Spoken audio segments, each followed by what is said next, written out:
For 7-year-old Lexi Forde, the pandemic has been overwhelming. Recently diagnosed with autism, her anxiety is such that she could not at first return to school at all. Her school has recently coaxed her back, but only for a few hours a day, because it says it can't provide the dedicated teaching support that she needs right now.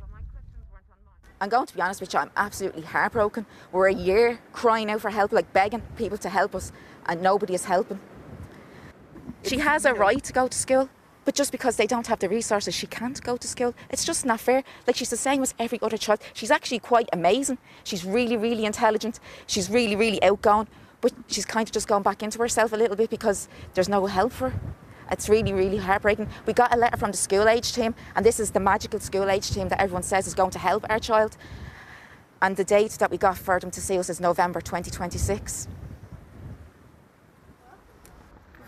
Lexi's school says it was devastated to learn last week that there would be no increase next year in teaching support for its pupils with additional needs.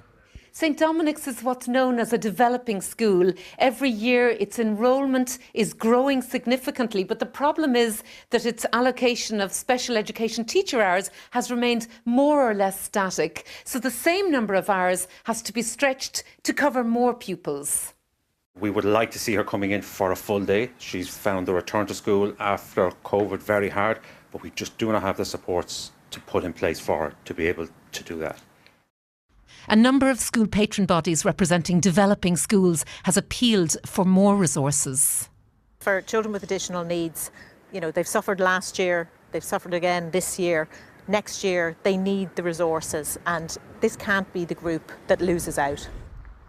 You've been finding school pretty hard these days, haven't you? Yeah. Why? I don't know.